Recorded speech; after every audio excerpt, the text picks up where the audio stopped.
Good morning po. It's December 19 at 7:38 a.m. Malamig po ngayon. I think it's a high of 0. So, ang pinakamainit po ay 0 degree centigrade. So, I'm on my way to work. Papakita ko po sa inyo yung mga dinadaanan ko mamaya. So, wala pa pong ano ngayon. Wala pa pong snow. Hindi ko po alam kung magkakaroon ng snow before or during Christmas. Pero yung mga tao po medyo gusto nila yung parang ayaw nila ng snow pero gusto nila pag Christmas may white Christmas. So, biyahe na po tayo.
Hello po, nasa labas po ako ng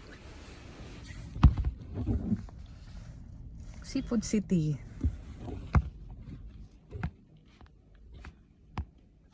Meron po akong mission dito. Bibili po ako ng pandesal. Masarap kasi yung hot pandesal nila rito eh. Masarap lagyan ng keso tsaka butter. So, titingnan ko kung makakapag-record ako sa loob. Kasi minsan maraming tao na kaya mag-record.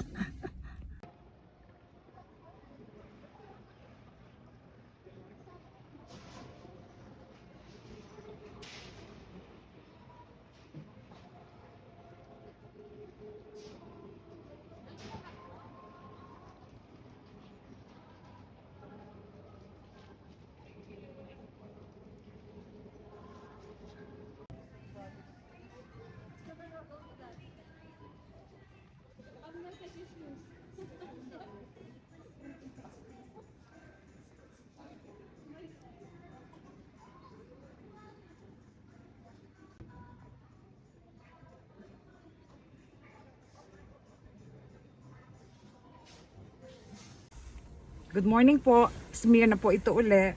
Andito po ako sa may labas ng Tontay Supermarket. Dito po yan sa bandang Van Horn and Don Mills. Malapit po ito sa may Seneca College. Nandyan po si Isabel dahil bumibili siya ng mga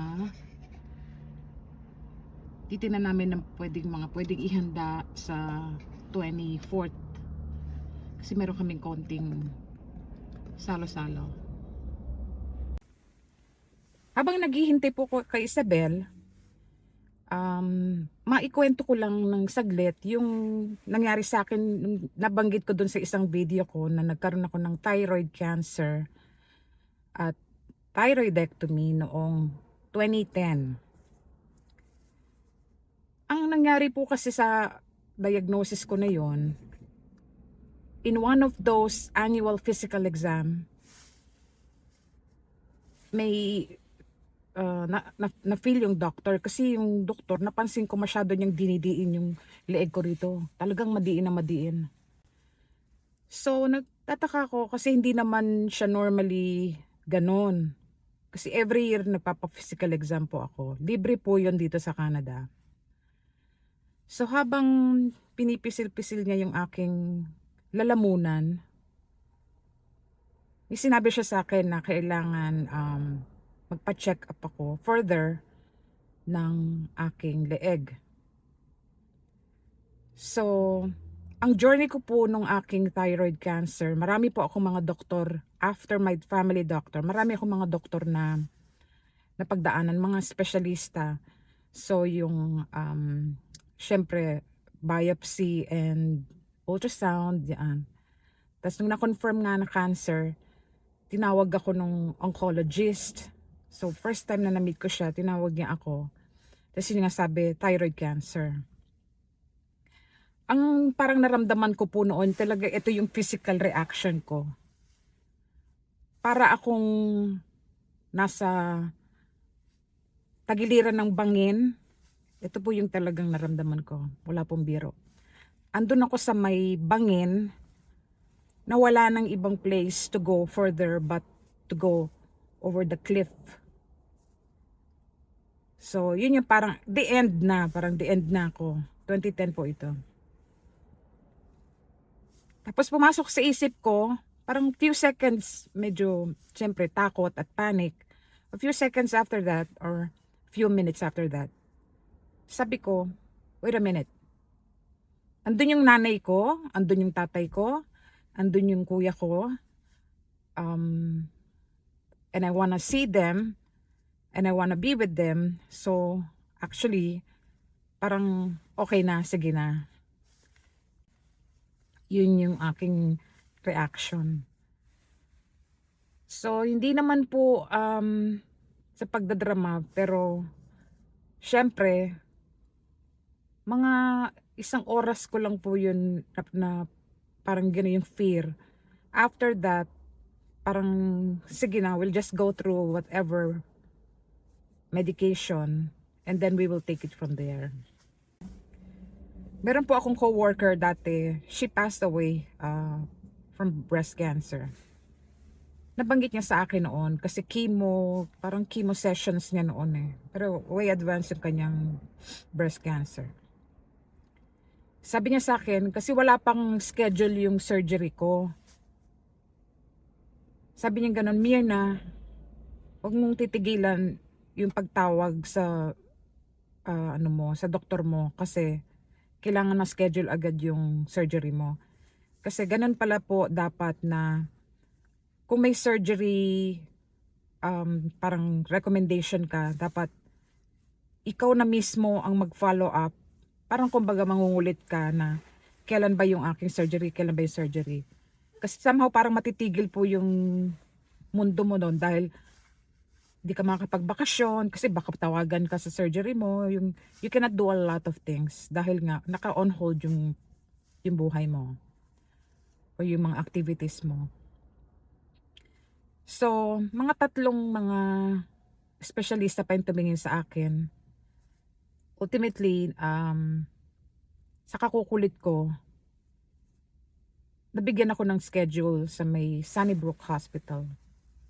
Yung doctor na yung doktor ko po doon, medyo sikat siya, specialista siya talaga. Siya yung pinaka-head na doon sa mga oncologist doon sa hospital. So yun nga po, parang overnight lang yata ako or isang araw lang yata ako nagstay sa hospital, tapos pinauwi na rin ako. Ganito pa nga po yung gabi na nagising ako, sabi kong ganon, I was speaking in this voice, parang, can I have some sandwich?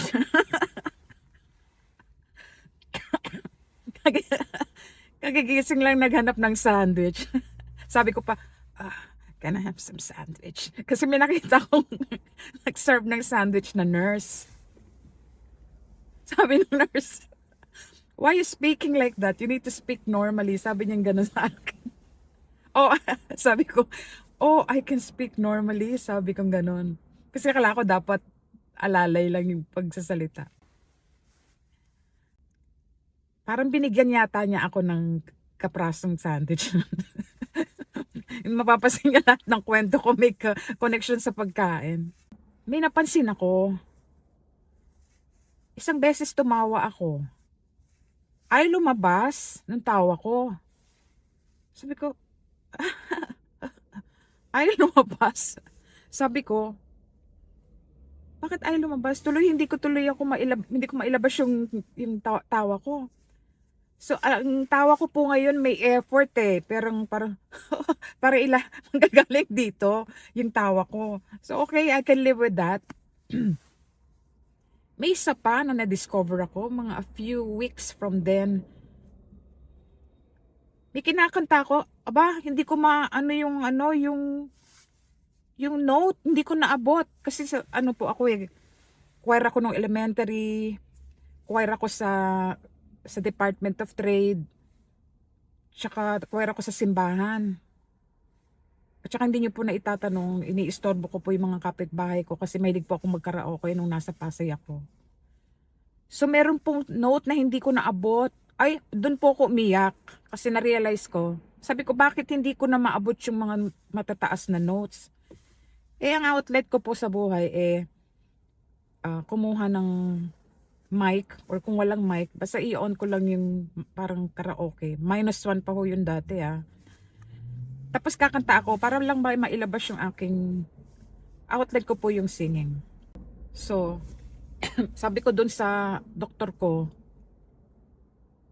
I think sa family doctor na to, sabi ko, nawala yung singing voice ko. Sabi ko, it may not be a big thing, but I wonder what happened. Sabi kong ganon. So sabi niya, kung gusto ko raw bumalik yung singing voice ko, ipapa-therapy daw. So libre naman yung therapy, pero unang-unang session ko ng therapy, ang sakit kasi talagang ginaganon niya yung yung lalamunan ko. Ginaganon niya parang yung ginawa ng family doctor ko. Sabi niya ganon, this will be a series of sessions, sabi niya. Pag-uwi ko, sabi ko, sobrang sakit ng therapy. Sabi ko, hindi na ako babalik kasi total hindi ko naman profession yung pagkanta. Hindi ko na, parang i-accept ko yung fact na I cannot sing anymore. Kaya, pag minsan sa paltalk yung parang program sa computer where you will be in a virtual room with people, either you're doing trivia or you're singing, pinapakanta nila ako. Hindi na ako makakanta, pero may mga kanta na pwede kong kunin, like yung mga Astro Gilberto, yung medyo lang siya, yung mababa. Basta may mga songs na pwede ako, pero yung mga Angela Bofill, hindi ko na yun nakakayang kantahin. Anyway, pagkatapos nga pala ng mga few weeks after my surgery, hindi ko nagustuhan yung aking scar kasi ano siya yung parang, basta parang malaki yung scar. Nakaganyan siya talaga, nakaganon. Kitang-kita yung puti dyan. So sabi ko, I wanna have a scar revision. Again, libre po yun dito sa Canada. Ang aming palang medical plan dito sa Canada ay OHIP, Ontario Health Insurance Plan. Libre po lahat doon except yung pati, yung paglabas mo na ng ospital, yung mga gamot, yun hindi na covered yon. So, ito ang kwento ng scar revision. So, yung sa mga gusto magpa-scar revision, parang mga beds na aligned. So, nandun ako sa isang bed. So, yung doktor ko at yung nurse, ano siya kasi, anong tawag doon sa surgery na yun na pinapauwi agad? Forgot the name. So, lagay ng mga anesthesia, injection, lagay, ang dami. So, pinaghintay ako doon kasi babalik yung doktor para i-conduct yung pag-ayos ng scar. Mga 30 minutes to 40 minutes, wala pa.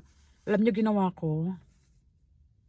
Sabi ko, tumayo ako. Hinanap ko yung surgeon, sabi ko, sasabihin ko sana na okay na, wag na lang. Kasi ang fear ko, baka nalimutan niya na ako. Sa dami kasi ng pasyente, syempre. I have to, make him see me. Or, kung very busy siya, ano na lang niya ako, i-risked.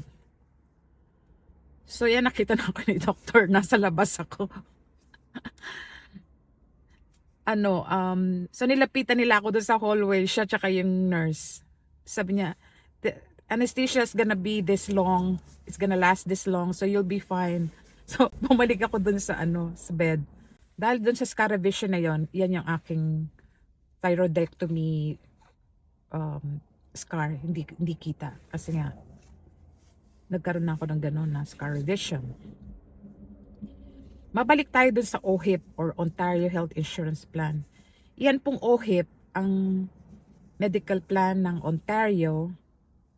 Lahat po dyan libre. So, meron kang family doctor na halimbawa masakit yung tiyan mo or masakit yung likod mo, siya muna yung pupuntahan mo. You have to have an appointment. Pupuntahan mo siya, tapos from the family doctor, siya yung gagawa ng referral para kung kanino ka dapat pumunta, kung specialista sa tiyan, or sa dermatologist, or sa chiro. Yan. Siya yung magdedetermine kasi kung wala kang referral ng doctor, hindi ka pwedeng pumunta doon sa specialista. Wala akong ginastos kahit 5 doon sa aking thyroidectomy.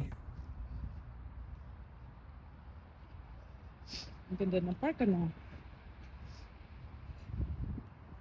So dito muna tayo kasi para matapos ko yung kinukwento ko.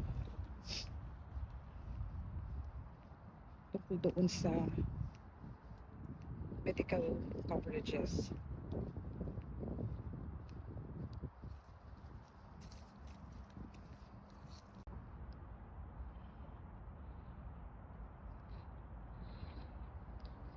So sabihin na po nating mataas ang tax dito sa Canada. Pinupuntahan naman po. Halimbawa nga kung kinakailangan mong ospital or yung sa mga nanay, panganganak, covered din yon.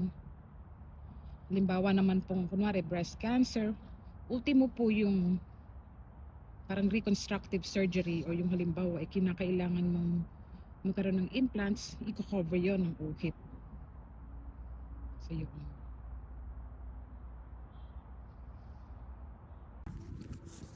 Ininterrupt na naman ako ng phone ko. Mag-delete daw ako ng app. So ngayon po, uwi na tayo. Somehow, naikwento ko na sa inyo kung ano yung magiging parang medical situation kapag kayo po yung nagkasakit. Yung sa mga nandito na, dito po sa Ontario, mahirap na rin pong humanap ng doktor or family doctor. Ayan. So with that, tatapusin ko na po itong vlog ko. I hope you guys have a Merry Christmas. Ingat po kayo. Thank you.